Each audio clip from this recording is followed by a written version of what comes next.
Hello everyone, welcome to Edutap teaching परीक्षा। उम्मीद करती हूँ कि आप सब लोग इस समय अपने एग्ज़ाम के ऊपर पूरा ध्यान दे रहे होंगे, उसकी तैयारी कर रहे होंगे। तो ज़रूर बताइएगा कमेंट करके कि आप लोगों ने कितनी तैयारी एक्चुअली में सच में कर ली है। ठीक है, चलिए जी, तो शुरू करते हैं। आज हमारी 4th क्लास है फ्रेंड्स। ये हमारी जो सीरीज़ चल रही है जिसमें हम सीडी पे के कॉन्सेप्ट्स कर रहे हैं क्वेश्चंस के साथ। और आप कोई भी टीचिंग एग्ज़ाम देने जा रहे हैं, ये क्वेश्चंस आपके लिए बहुत इंपॉर्टेंट है, क्योंकि इससे आपके सारे के सारे जो कॉन्सेप्ट्स हैं वो क्लियर हो जाएंगे। एंड कहने की ज़रूरत नहीं है, हम इस सीरीज़ के द्वारा पूरा सिलेबस जो है वो कवर करने वाले हैं। चलिए जी, आगे जाने से पहले आज का प्यारा सा एक थॉट जो बहुत ज़्यादा आई थिंक इम्पॉर्टेंट है हम सब के लिए, इस सिचुएशन में तो सबसे ज़्यादा अहमियत रखता है, और वो ये है कि बिना ट्राई किए फ्रेंड्स अपनी लाइफ में कोई भी चीज़ आप बिना ट्राई किए मत छोड़िए। अगर आप कुछ भी करना चाहते हैं उसको एटलीस्ट एक ट्राई देना तो बनता है। ओके जी, एंड कहते हैं ना कि सफल होने से ज़्यादा इम्पॉर्टेंट है कि किसी चीज़ को ट्राई करना। आप उसे अगर ट्राई करते हैं तो आपके अंदर कॉन्फिडेंस आता है। लेकिन अगर आप किसी भी चीज़ को ऐसे ही बिना ट्राई किए छोड़ देते हैं तो आपका जो कॉन्फिडेंस है वो तो लूज़ होता ही है। आपके अंदर अपने आप को लेके अपनी जो अहमियत है वो आप या अपनी जो इम्पोर्टेंस है या आप क्या कर सकते हैं, आपकी जो क्षमता है, आप उसके बारे में नहीं जान पाते। तो आज का मेरा आप सबके लिए यही एक प्यारा सा सिंपल सा मैसेज है कि जो भी आप अपने गोल निर्धारित करते हैं उसे आप कम से कम एक बार तो ट्राई ज़रूर कीजिए। बिना ट्राई किए किसी भी चीज़ को छोड़िए मत। ठीक है जी। सो इसी एक प्यारे से थॉट के साथ हम आगे बढ़ते हैं और अपनी क्लास को कंटिन्यू करते हैं। और अगर आपको क्लास अच्छी लगती है तो आपको पता है आपको क्या करना है। आपको ज़्यादा से ज़्यादा शेयर करना है, लाइक करना है और सब्सक्राइब करना है। कमेंट करके ज़रूर बताया कीजिए आपको क्लास कैसी लगती है, बिकॉज़ हम वो सारे कमेंट पढ़ते हैं और हमारे लिए वो बहुत मोटिवेटिंग है। शुरू करते हैं। आज का जो क्वेश्चन है, अभी तक हम 24 प्रश्न कर चुके हैं, ये 25th क्वेश्चन है। 25वां प्रश्न देखते हैं। ये प्रश्न ये कहता है, a child can not distinguish between saw और वॉज, न्यूक्लियर एंड अनक्लियर, ही और शी इज़ सफरिंग फ्रॉम। अगर आप ये शब्द देखें सॉ और वॉज, इसमें हल्का सा फ़र्क है, स्पेलिंग सेम है, ठीक है, और इस वजह से कई बार बच्चे को जो है कन्फ्यूजन हो जाती है। जैसे अनक्लियर और न्यूक्लियर, देखिए स्पेलिंग बिल्कुल सेम है, ठीक है, लेकिन ऑब्वियसली बात है अलग अलग तरीके से लिखे गए हैं तो मतलब भी अलग है। लेकिन अगर एक बच्चे को इसको लेके उसमें प्रॉब्लम हो, वो एक्चुअली में भेदभाव या अंतर ही ना बता पाए कि सॉ क्या है वॉस क्या है, तो उसको क्या प्रॉब्लम है। तो पहला कहता है उसको डिस्मॉर्फीनिया है, दूसरा कहता है डिसलेक्सिया है, तीसरा कहता है वर्ड जम्बलिंग डिसऑर्डर है, और चौथा कहता है डिसलेक्सीमिया है। ओके, सो बेसिकली एक चीज़ हमेशा याद रखिएगा कि जब भी हम बात कर रहे हैं ऐसे शब्दों की, जैसे कि इन शब्दों में जिसमें कि आप भेदभाव या अंतर नहीं कर पा रहे कि कौन सा क्या है, कौन से का इस्तेमाल मुझे कहाँ करना है, ठीक है, और जहाँ इस्तेमाल वॉज का करना है वहाँ बच्चा सॉ का इस्तेमाल करे, है ना, तो इसका मतलब है कि उसको एक डिसऑर्डर है जिससे वो सफ़र कर रहा है, और वो डिसऑर्डर का नाम है फ्रेंड्स डिसलेक्सिया। ठीक है, हम पहले भी अपनी क्लास में पिछली से पिछली क्लास में डिसलेक्सिया के बारे में कर चुके हैं कि डिसलेक्सिया होता है जब बच्चे को रीडिंग की प्रॉब्लम होती है। ठीक है, इस तरीके से जो वर्ड जम्बलिंग डिसऑर्डर होता है, वर्ड्स को जम्बल कर लेते हैं, ठीक है, जैसे कि फॉर एग्जांपल जो हमारे कई बार बच्चे को जो एच है, ठीक है, और ऐसे जो शब्द होते हैं उनमें बहुत ज़्यादा प्रॉब्लम होते हैं, जैसे एम है और डब्ल्यू है, इनमें इन ऐसे जो लेटर्स होते हैं उसमें बहुत सा कन्फ्यूजन होते हैं, जिसकी वजह से बच्चा जो है शब्दों को ऊपर नीचे कर लेता है। ठीक है, सो वर्ड जम्बलिंग डिसऑर्डर जो है वो बेसिकली सिर्फ और सिर्फ शब्दों की हेरफेर से रिलेटेड है, लेकिन जब हम डिसलेक्सिया की बात करते हैं वो अपने आप में बहुत बड़ा है।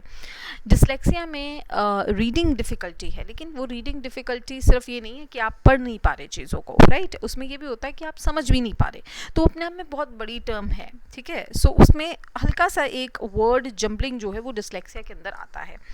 तो एक तो ये बात, इसलिए इसका आंसर है ऑप्शन नंबर 2 डिसलेक्सिया।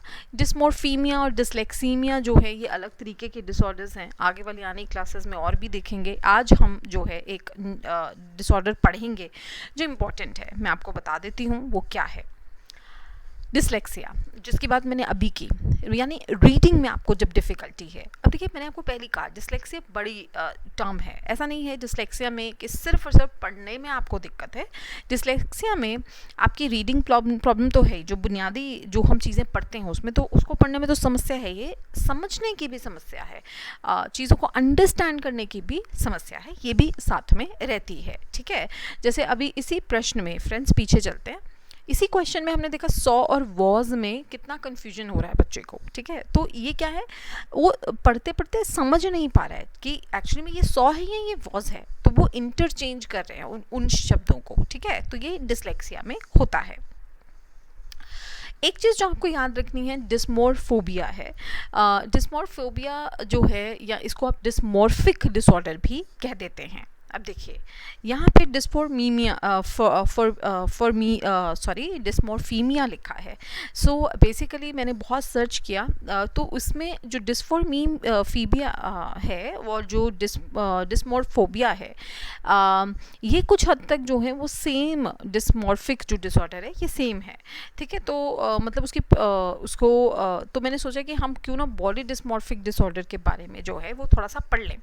एक चीज़ और, वो डिस्मोर्फोबिया की स्पेलिंग ऊपर थोड़ी सी गलत हो गई है, आई एम रियली सॉरी, वो गलती से टाइप हो गया होगा। It is dysmorphophobia. ठीक है, PHO 2 बार आ गया है, वो फोबिया है। इसको हम बॉडी डिस्मॉर्फिक डिसऑर्डर भी कहते हैं, यानी शारीरिक कुरूपता विकार। ठीक है, क्या होता है ये आपको जानना है, क्योंकि कई बार जो है मैंने देखा है प्रीवियस ईयर क्वेश्चंस में ये ऑप्शन देके वो आपको बहुत कंफ्यूज कर देते हैं, जैसे आपने इसी क्वेश्चन में देखा। तो आपको आइडिया होना चाहिए कि होता क्या है। देखिए जो डिस्मॉर्फिक डिसऑर्डर होता है, बॉडी यानी हमारा जो शरीर है इसी से रिलेटेड है। ठीक है, तो डिस्मॉर्फिक इसका मतलब है कि जब एक इंसान कोई भी इंसान उसको ये डिसऑर्डर होता है, तो वो बहुत ज़्यादा अपनी जो अपीयरेंस है, मतलब अपीयरेंस का मतलब आप कैसे दिखते हैं, उसको लेके बहुत ज़्यादा सोचते हैं, बहुत ज़्यादा उसको लेके कॉन्शियस रहते हैं कि मेरी अपीयरेंस कैसी है। फ्रेंड्स, नॉर्मली हम सब ऐसा फील करते हैं कि हम कैसे दिखते हैं, लेकिन अगर ये डिसऑर्डर है तो बहुत ज़्यादा इंसान बार बार अपने आप को शीशे में, मिरर में चेक करता है, कॉन्स्टेंटली अपने आप को कंपेयर करता है दूसरों के साथ, देखता है कि मैं कैसा दिखता हूँ दूसरों के कंपैरिजन में।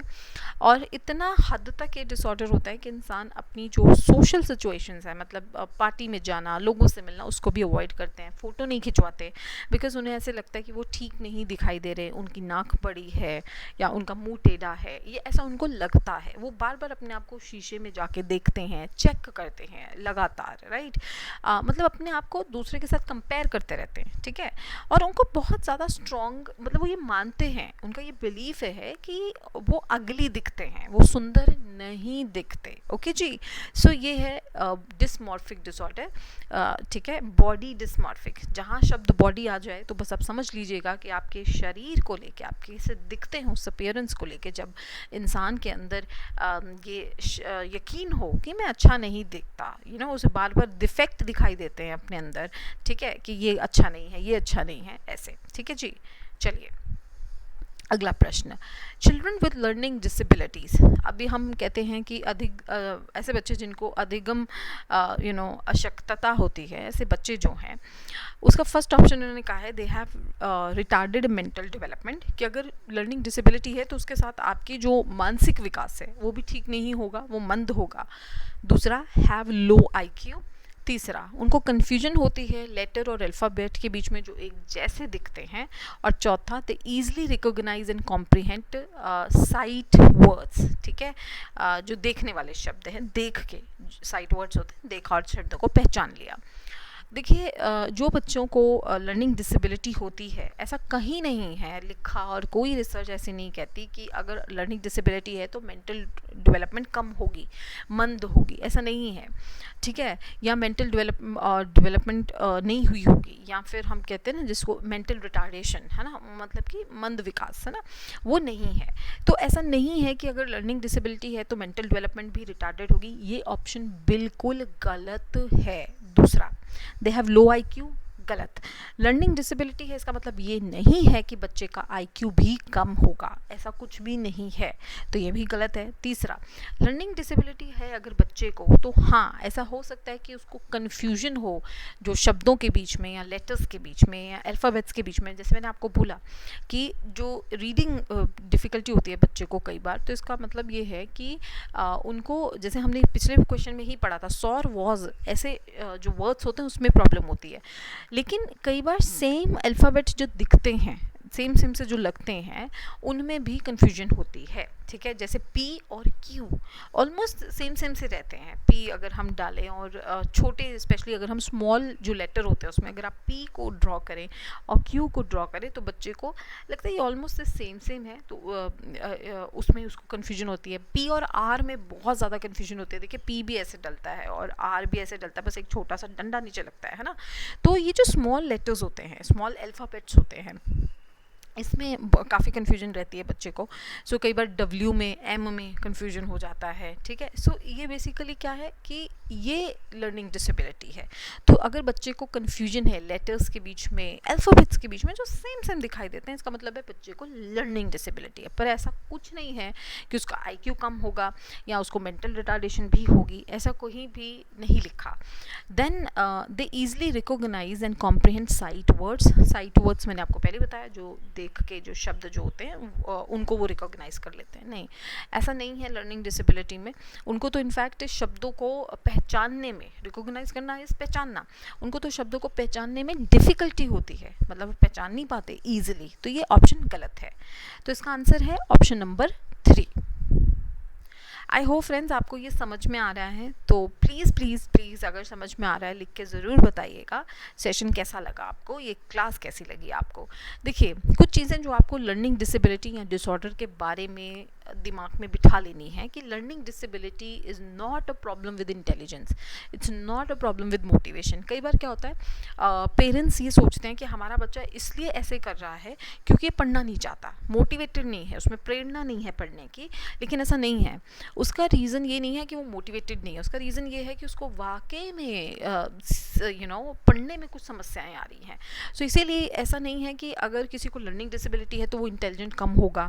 इंटेलिजेंस की तो प्रॉब्लम ही नहीं है, अच्छा खासा दिमाग, सब कुछ चल रहा है, इंटेलिजेंस है, ठीक है। प्रॉब्लम है सीखने के उसमें वो सीख नहीं पा रहे हैं, है ना, वो लर्न नहीं कर पा रहे हैं बेसिकली। सो लर्निंग डिसेबिलिटी को हम ये कहते हैं कि एक इंफॉर्मेशन प्रोसेसिंग प्रॉब्लम है। अब इंफॉर्मेशन प्रोसेसिंग प्रॉब्लम का मतलब क्या है? देखिए इंफॉर्मेशन होती है जो भी जानकारी हमें मिल रही है, प्रोसेस करते हैं हम उसे। हम सबको जो भी जानकारी मिलती है, हमारा जो ब्रेन है उसको उस जानकारी को आप ऐसे समझिए कि उसको एक फॉर्म में चेंज करके हमें वो हमारे तक पहुंचाता है और हमें समझ में आ जाती है। एक्चुअली में जब यही जो बेसिकली इंफॉर्मेशन ये जो प्रोसेस हो रही है ना, जो इंफॉर्मेशन पूरी की पूरी हम तक पहुंचती है, अगर इसी में दिक्कत आ जाए तो बेसिकली इंसान जो है वो चीज़ों को सही से लर्न नहीं कर सकता, उनको सही से यूज़, उनका इस्तेमाल नहीं कर पाता। सो ये होता है लर्निंग डिसेबिलिटी। तो कहीं पे भी अगर आपको ऑप्शन में लिखा दिख जाएगी लर्निंग डिसेबिलिटी IQ की प्रॉब्लम है, तो वो बिल्कुल गलत है। ये IQ की प्रॉब्लम नहीं है। ऐसा नहीं है कि बच्चा डम है, उसको समझ नहीं आ रहा है, या वो इंटेलिजेंट नहीं है, ऐसा कुछ नहीं है, ठीक है। तो इंटेलिजेंस की प्रॉब्लम नहीं है, मोटिवेशन की प्रॉब्लम नहीं है, ठीक है। सो ये आपने अपने दिमाग में बिठाना है, बहुत बहुत इंपॉर्टेंट है। अगला प्रश्न करते हैं, giftedness in children can be attributed to. अब हमें पता है कि बच्चों के अंदर गिफ्टेडनेस होती है, प्रतिभाशाली होते हैं बच्चे बहुत ज़्यादा। उसका क्या कारण है? अगर बच्चा आपका गिफ्टेड है तो उसका क्या, गिफ्टेड का मतलब है आपका बच्चा एक एक्सेप्शनल चाइल्ड है ना। सो बेसिकली क्या रीजंस होते हैं कि बच्चा गिफ्टेड पैदा होता है? तो जैसे कुछ लोगों ने कहा कि इन्वायरमेंट, हमारा वातावरण, कुछ बहुत सारे लोग ये मानते हैं कि उसमें वातावरण का बहुत बड़ा रोल है। वो बिल्कुल सही है। तो इसका मतलब है ऑप्शन नंबर 1 तो बिल्कुल सही है, रिसोर्स रिच इन्वायरमेंट। अगर बहुत ज़्यादा हम अच्छा इन्वायरमेंट बच्चे को दें शुरू से ही, तो बच्चे की जो बेसिकली उसकी विकास है, उसका जो मानसिक विकास है, वो भी एक तरीके से होता है, बहुत अच्छा होता है। ठीक है, तो ये ठीक है, लेकिन हम बाकी ऑप्शंस भी देखेंगे कि वो क्या कहते हैं। दूसरा है सक्सेसफुल पेरेंट्स, सफल माता पिता। मतलब अगर आपके माता पिता बहुत अच्छे किसी प्रोफेशन में हैं, बहुत सक्सेसफुल हैं, तो आपका बच्चा गिफ्टेड होगा? नहीं, ऐसा ज़रूरी नहीं है, क्योंकि बहुत सारे ऐसे उदाहरण हैं जहाँ पे हम ये देखते हैं कि माँ बाप बहुत सक्सेसफुल होते हैं लेकिन बच्चा उतना सक्सेसफुल नहीं हो पाता। तो इसका मतलब तो यही है कि गिफ्टेडनेस का माता पिता की सक्सेस या सफलता से कुछ लेना देना नहीं है। तो सेकंड गलत है। थर्ड है डिसिप्लिन रूटीन, कि अगर आप एक बच्चे की दिनचर्या बहुत ज़्यादा अनुशासित रखते हैं तो वो गिफ्टेड चाइल्ड कहलाता है या वो गिफ्टेड होता है। ऐसा बिल्कुल भी नहीं है। इसका कुछ लेना देना बच्चे की रूटीन से नहीं है। ये बिल्कुल सही है कि बच्चे की रूटीन का असर बिल्कुल पड़ता है उसके ऊपर, उसके व्यवहार के ऊपर, उसके विकास के ऊपर, लेकिन उसका गिफ्टेडनेस से कुछ लेना देना नहीं है। ज़रूरी नहीं है कि अगर आप एक रूटीन फॉलो कर रहे हैं तो आपका बच्चा गिफ्टेड होगा, गलत है। आखिरी है, इट्स एन इंटरप्ले। इंटरप्ले होता है कि आपस में इनकी यू कैन से आपस में कोई इंट्रैक्शन है कि दोनों की वजह से है। हेरिडिटी भी, जिसे आप आनुवंशिकता कहते हैं, और इन्वायरमेंट भी। ये बिल्कुल सही आंसर है, क्योंकि अगर आपका बच्चा गिफ्टेड है, इसका मतलब ये नहीं है कि सिर्फ हेरिडिटी की वजह से है, क्योंकि हेरिडिटी एक रीज़न है। हो सकता है कि आपकी जीन्स से आपको वो चीज़ मिली हो, है ना, जैसे हम कह सकते हैं विरासत में मिला है, दिमाग, या विरासत में मिली है वो क्रिएटिविटी। लेकिन अगर हम बात करें यहाँ पे, तो सिर्फ हेरिडिटी नहीं, इन्वायरमेंट का भी अपना रोल है। देखिए, इसको ऐसे समझिए। ठीक है, मैं बहुत ज़्यादा, मैं 120 IQ के साथ पैदा हुई, इस दुनिया में आई, और बहुत इंटेलिजेंट हूँ। मुझे बहुत सारी चीज़ें करना पसंद है, लेट्स से मैं बहुत क्रिएटिव हूँ।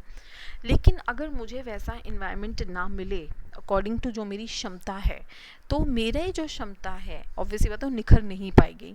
धीरे धीरे क्या होगा, वो दब जाएगी। ठीक है, इसलिए कहा गया है कि इन्वायरमेंट का भी उतना रोल है। ठीक है, आपको एक चीज़ मिल गई है, लेकिन उस चीज़ को जो क्या कहते हैं आप, उसको निखारना, जैसे जौहरी जो है वो तराशता है ना हीरे को, बिल्कुल इस तरीके से आपका जो इन्वायरमेंट है, वो आपके अंदर जो कौशल है, आपके अंदर जो कैपेबिलिटीज़ हैं, जिनके साथ आप आए हो, बहुत सारी आप अपने अंदर भी देख लीजिएगा। मैंने बहुत सारे लोगों ऐसे कहते सुना है कि बचपन में मेरी ये चीज़ बहुत अच्छी थी, लेकिन फिर मैंने की नहीं कभी, तो मुझे अब मेरा इंटरेस्ट भी नहीं और मुझे आती भी नहीं है। चाहे वो डांसिंग हो, चाहे वो सिंगिंग हो, चाहे वो पढ़ाई में बहुत अच्छा हो। ठीक है, तो इसका मतलब ये है कि आपके पास अगर कोई चीज़ है तो उसमें आपके इन्वायरमेंट का महत्वपूर्ण रोल है ना। अगर आपको इन्वायरमेंट वैसा मिलेगा तो वो चीज़ और इन्हांस हो जाएगी, लेकिन नहीं मिलेगा तो वो दब जाएगी। तो इसका करेक्ट आंसर क्या है, ऑप्शन नंबर 4। अब आपको समझ में है कि क्यों हम ये कह रहे हैं कि गिफ्टेडनेस जो है उसमें दोनों का रोल है। तो इसको अपनी आपको हमेशा याद रखना, जब भी आप ऐसा कोई क्वेश्चन आए आपके सामने, तो मेरी ये एग्जाम्पल्स याद रखिए कि ठीक है, मैं आया था, पैदा हुआ, इस दुनिया में आया, मैं स्किल लेके क्या कहते हैं, अपनी क्षमता लेकर। वो क्षमता ये थी कि मुझे डांस करना बहुत पसंद था, और मैं बहुत अच्छा डांस करता था, बाय नेचर बहुत अच्छा डांस करता था। ऐसा नहीं था कि मुझे किसी ने सिखाया था, लेकिन फिर धीरे धीरे, क्योंकि मेरे घर में अलाउ नहीं था डांस करना, या मुझे कभी किसी ने ना तो डांस क्लासेस में भेजा, तो वो मेरी जो क्षमता थी या जो मुझे अच्छा लगता था करना, वो धीरे धीरे दब गया। ठीक है, तो कोई भी ऐसा एग्जाम्पल आई एम श्योर आपके पास भी होगा।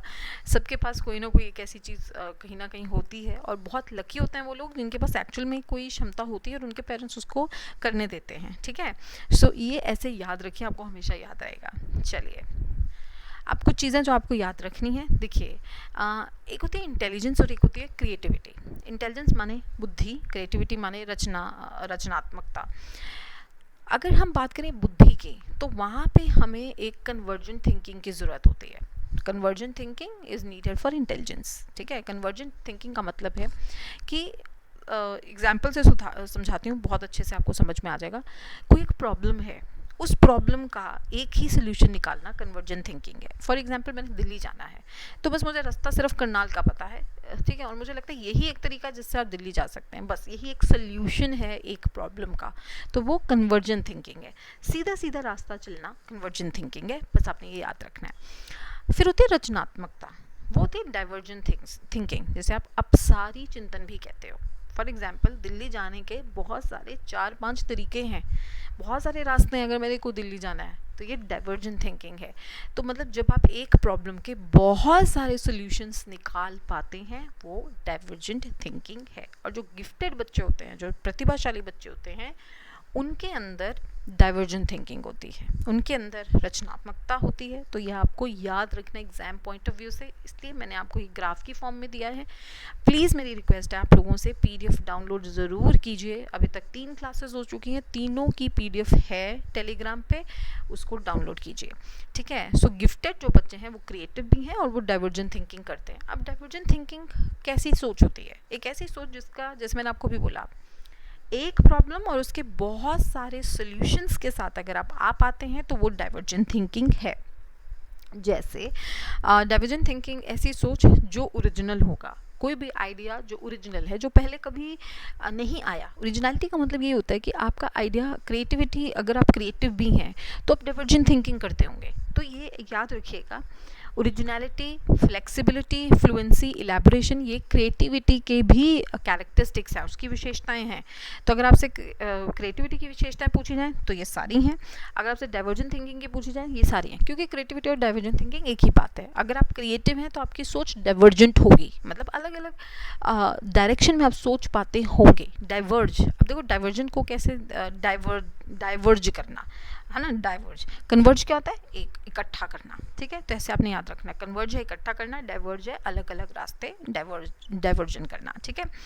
तो इसमें सबसे पहले ओरिजिनलिटी, मतलब आपका जो भी आइडिया है it has to be original, जो पहले कभी ना लेके आया हो, वो ओरिजिनलिटी होनी चाहिए, उसके अंदर एक फ्रेशनेस होनी चाहिए।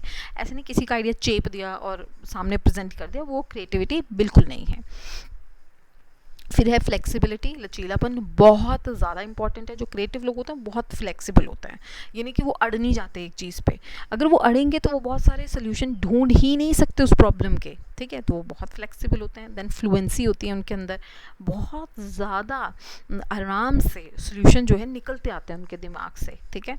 फिर इलेबोरेशन, उस चीज़ को जो भी आपका आइडिया है उसको डिटेल में लिख पाना, उस पेपर में उसको ड्रॉ कर पाना बहुत ज़्यादा इम्पॉर्टेंट है।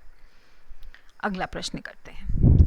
Children coming from socio economically disadvantage background needs a classroom environment विच। अब एक बच्चा जो ऐसे बैकग्राउंड से आ रहा है जहाँ पे आर्थिक और सामाजिक जो स्थिति है वो इतनी अच्छी नहीं है, बैकवर्ड है, पिछड़ी हुआ माहौल है, उनको कैसी कक्षा में बिठाना चाहिए, उनको कैसी कक्षा जो है उसका माहौल कैसा उनके लिए होना चाहिए, ये प्रश्न पूछता है। पहला है, उनके सांस्कृतिक और भाषाई ज्ञान को महत्व देता है तथा उसका उपयोग करता है। जी हाँ, यही मुझे तो करेक्ट लग रहा है, बिल्कुल सही है। देखिए, आप हमेशा याद रखिएगा, ये सिर्फ बच्चे पे नहीं है, ये दुनिया में हर इंसान पे लागू होती है चीज़। आप वहीं जाना चाहते हैं जहाँ पे आपको लगता है कि आपको एक्सेप्ट किया जाता है, जहाँ पे आपको लगता है कि मेरी वैल्यू है। हम में से कोई भी ऐसी जगह पे कभी नहीं जाना चाहता जहाँ उसको लगे कि मेरी वैल्यू नहीं है या मेरे आइडिया की वैल्यू नहीं है। ऑब्वियस सी बात है, चाहे हम किसी गेस्ट के घर भी जा रहे हैं, हम वैसे गेस्ट के घर जाना पसंद करते हैं जहाँ हमें पता है हमारी कीमत है, हम जाएंगे तो हमें इज्जत मिलेगी, रिस्पेक्ट मिलेगी, हमारी वैल्यू है, ठीक है। सो बेसिकली ऐसे बच्चे के साथ है। एक बच्चा जो ऐसे इन्वायरमेंट से आ रहा है जहाँ पे उतना स्थिति सामाजिक और आर्थिक इतनी अच्छी नहीं है, जब ऐसा बच्चा जो है जहाँ पे ऐसी स्थिति है वो नॉर्मल क्लासरूम में आ रहा है, तो अगर टीचर उसकी जो कल्चर है, जिस कल्चर से वो आ रहा है, उसकी जो लैंग्वेज है उसको इम्पोर्टेंस दे, उसका इस्तेमाल करे, तो बच्चा जो है उसको लगता है कि हाँ मुझे एक्सेप्ट किया जा रहा है क्लासरूम में, तो उसका पार्ट बन जाता है, उसको बहुत अच्छा लगता है। तो ये बहुत इंपॉर्टेंट है एज अ टीचर।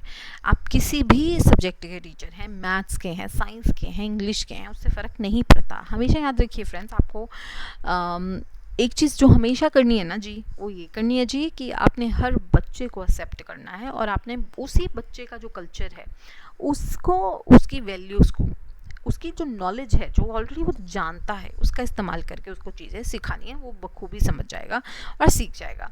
दूसरा, discourage the use of their language. नहीं, ये बिल्कुल नहीं करना कि आप उनको बोले कि नहीं नहीं आप ये भाषा का इस्तेमाल नहीं कर सकते क्लास में। नहीं, अगर आप ऐसा करेंगे तो वो आपकी कक्षा में कभी नहीं आएंगे, क्योंकि उनको लगेगा कि हमारी भाषा को नीचा समझा जा रहा है, हम जिस बैकग्राउंड से आ रहे हैं उसको अच्छा नहीं माना जा रहा, उसको नीचा समझा जा रहा है। तो वो ऑब्वियसली बात है कभी भी आपके साथ उस इन्वायरमेंट का या उस क्लासरूम का हिस्सा बनने की कोशिश नहीं करेंगे। ठीक है। Then third is categorises children based on their abilities. ठीक है, बच्चों को उनकी क्षमता के आधार पर कैटेगराइज नहीं करना चाहिए, ये गलत है। अगर हम क्लास में एक वर्गीकरण क्रिएट कर देंगे ना कि ये इंटेलिजेंट, बहुत इंटेलिजेंट बच्चे हैं, ये लेस इंटेलिजेंट बच्चे हैं, इससे क्या होता है बच्चों के दिमाग में ये स्टिग्मा अटैच हो जाता है, एक धारणा बन जाती है कि ओके वो दूसरे को शायद उतना एक्सेप्ट ना करें। शायद आप लोगों ने भी देखा होगा कि स्कूल्स में एक टाइम होता था, सेक्शन बने होते थे, ए सेक्शन बहुत इंटेलिजेंट बच्चे A+ होते थे, तो एक ऐसे सेक्शन होता था, हमारे स्कूल में ऐसे ही था, वहाँ पे वो बच्चे होते थे जिनके बहुत अच्छे नंबर नहीं आते। तो ये होती है कि आप कैटेगराइज कर रहे हैं बच्चे को, ये गलत है। बेसिकली इससे क्या होती है, बड़ी हीन भावना पैदा हो जाती है बच्चों के अंदर, वो जो कि गलत है, उनकी प्रोग्रेस के लिए भी गलत है, तो ये नहीं करना। चौथा, टीच देम गुड बिहेवियर। ये बिल्कुल सही है कि आपको बच्चे को एक अच्छा व्यवहार सिखाना है, लेकिन आपने सिर्फ उन बच्चों को ही नहीं सिखाना जो ऐसी सोशो इकोनॉमिक बैकग्राउंड से आ रहे हैं, आपने तो सब बच्चों को सिखाना है। तो इसका जो बेस्ट आंसर है वो है ऑप्शन नंबर 1। ओके जी, अगला question. Patterns of divergent thinking identify children who are. जो हमारी डाइवर्जेंट थिंकिंग है, मैंने आपको पहले भी कहा, डाइवर्स, ठीक है, एक प्रॉब्लम उसके बहुत सारे समाधान आप निकाल पा रहे हैं, तो आप डाइवर्जेंट थिंकिंग करते हैं। डाइवर्जेंट थिंकिंग क्या कहती है, बच्चे कैसे बच्चों को ये आइडेंटिफाई करती है। मैंने आपको वो जो चार्ट बना के दिया है ना, उसको रट्टा मार लीजिए, क्योंकि देखिए उसमें ये आंसर है। मैं पीछे जा रही हूँ, देखिए क्रिएटिविटी, उसमें डाइवर्जेंट थिंकिंग, तो इसका क्या आंसर हुआ, ऑप्शन 2 क्रिएटिव। क्योंकि अगर आप क्रिएटिव हैं तो आपकी सोच जो है वो क्या होगी, डाइवर्जेंट होगी, आप अलग अलग सोच पाएंगे, है, तो क्रिएटिव है। ये तो बहुत आसान था। ठीक है, डिसलेक्सिक नहीं हो सकता, क्योंकि डिसलेक्सिया कौन होते हैं, डिसलेक्सिक कौन होते हैं, जिनको पढ़ने में प्रॉब्लम आ रही थी, मतलब रीडिंग में। ठीक है, सो ये गलत है। देन थर्ड इज रेजिलियंट, और चौथा है डिसेबल्ड। इनका मतलब समझ लेते हैं। देखिए रेजिलियंट का मतलब क्या होता है, सिंपल सरल भाषा में बताती हूँ। रेजिलियंस का मतलब होता है कि आपके अंदर कितनी क्षमता है कि आप कितनी अच्छे तरीके से एक माहौल के साथ, एक माहौल में अपने आप को ढाल लेते हैं। अगर कोई ट्रॉमा आया, कोई लाइफ में कोई स्ट्रेस आया, ठीक है, कोई भी प्रॉब्लम आई, जैसे इस समय क्या प्रॉब्लम है कोरोना की, ठीक है, सपोज इस समय कोरोना एक बहुत बड़ी अपने आप में दिक्कत है, समस्या है। तो अगर आप इस सिचुएशन में भी अपने आप को उस सिचुएशन के अकॉर्डिंग ढाल लेते हैं, लेकिन इस सिचुएशन में आप डरते नहीं हैं, रोते, ये नहीं कि आप रो गए, डर गए, नहीं, आप स्ट्रॉन्ग होके उस सिचुएशन को फेस करते हैं, तो ऐसे माना जाता है कि आपके अंदर रेजिलियंस है। सो रेजिलियंस का मतलब है कि आप कितने अच्छे तरीके से एक सिचुएशन में अपने आप को अडेप्ट कर पाते हैं, स्पेशली बुरी सिचुएशन में। ठीक है, अब देखिए हर किसी की लाइफ में बुरी प्रॉब्लम या बुरी सिचुएशंस आती हैं, ठीक है, प्रॉब्लम्स आती हैं, बुरी सिचुएशन आती है, चाहे फैमिली को लेके हो, हेल्थ को लेके हो। कुछ लोग ऐसे हैं जो डर के उस सिचुएशन में हार मान लेते हैं, लेकिन कुछ लोग ऐसे हैं जो फाइट करते हैं उस सिचुएशन में। इसका मतलब उनकी रेजिलियंस बहुत ज़्यादा हाई है, वो बहुत रेजिलियंट है, ये होता है रेजिलियंस। ठीक है, सो इसलिए इसका आंसर ऑप्शन नंबर 3 नहीं है, प्रत्यास्थी जो है वो नहीं है।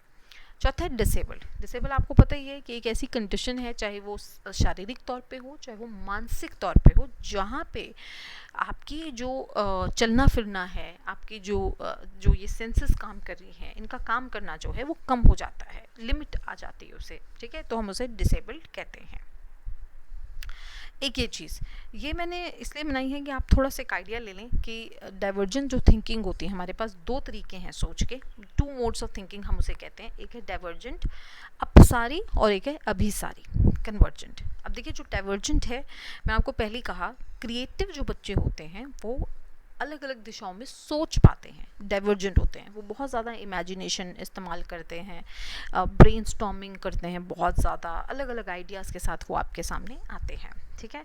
सो इनका मतलब ये है कि जो डाइवर्जेंट थिंकिंग करते हैं, अगर आपसे पूछा जाए कभी कि डाइवर्जेंट थिंकिंग के लिए इमेजिनेशन का इस्तेमाल होता है, इंट्यूशन बहुत ज़्यादा होती है उन लोगों की, तो ये बिल्कुल सही है। आपने रट्टा मारना है, इस चीज़ को अच्छे से पढ़ना है, ये जो डायग्राम है इसे अपनी अंतर आत्मा में बसा लीजिए, ठीक है।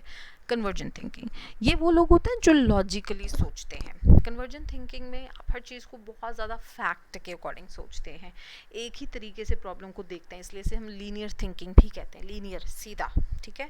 और वर्टिकल थिंकिंग भी कहते हैं, क्योंकि इसमें आप इधर उधर डायरेक्शन पे नहीं जाते, आप एक समस्या का एक ही समाधान बताएंगे, ठीक है, क्योंकि हमने लॉजिक का इस्तेमाल करना है, ठीक है जी। चलिए अगला प्रश्न, Ruhi always thinks of multiple solution to a problem many of which are original solution. अब एक रूही एक लड़की है जो बहुत सारे सोल्यूशन एक प्रॉब्लम के हमेशा जो है वो लेके आती है, और वो ओरिजिनल होते हैं। एक चीज़ हमेशा याद रखिए फ्रेंड्स, क्रिएटिविटी में ओरिजिनलिटी बहुत मायने रखती है।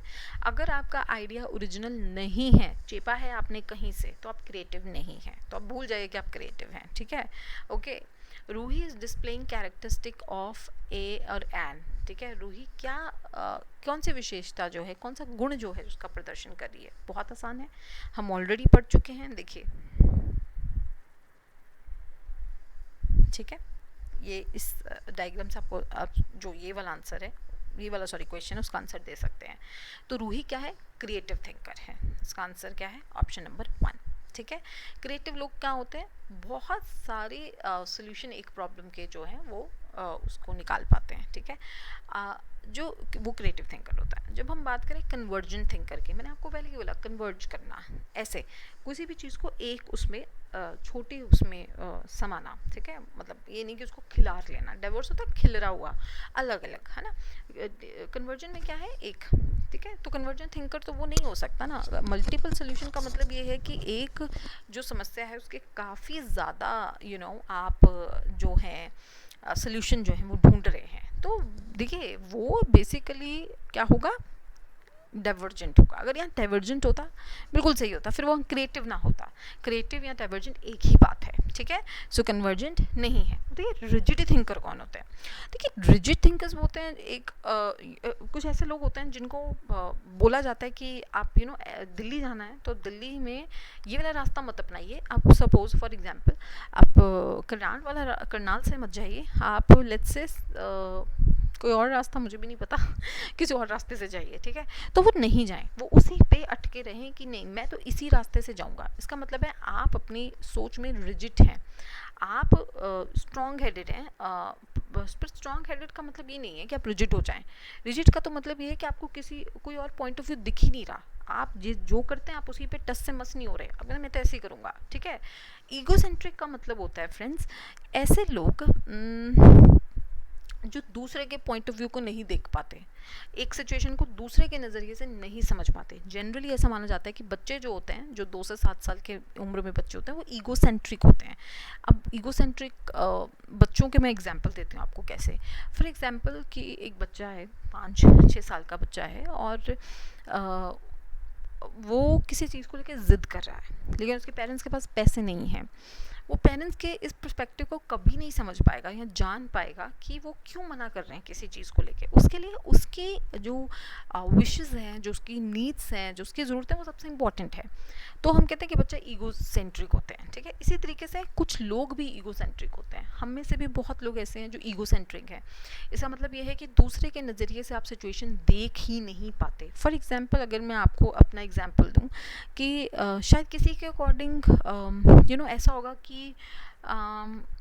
इट्स शायद किसी को ऐसा लगे कि ये तो बहुत आसान है इनके लिए तो क्लास लेना, लेकिन मेरा पॉइंट ऑफ व्यू अगर कोई देखे तो मुझे पता है कि नहीं इट्स नॉट दैट इजी, कि कितना ज़्यादा चीज़ें मेरे दिमाग में रहती हैं, और स्पेशली जब मैं पढ़ाती हूँ और उस टाइम पे मेरे दिमाग में रहता है मेरा बेबी तो ठीक है ना, मेरी वजह से वो ना सफ़र करे।